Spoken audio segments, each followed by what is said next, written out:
最多来这边维修的部分就是这个皮。有些人在问说这个皮费用多少钱？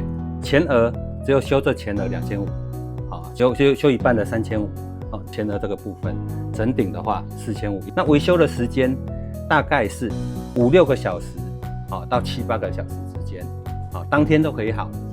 最主要就是说你来，我会建议那你自己评估，像这种皮才来修，你还已经开始裂了就修，那你可以用的比较久。你等到一块一块掉的时候，那时候你修理起来就没那么完整。不过我不敢跟你保证，我修完那一块皮不会掉。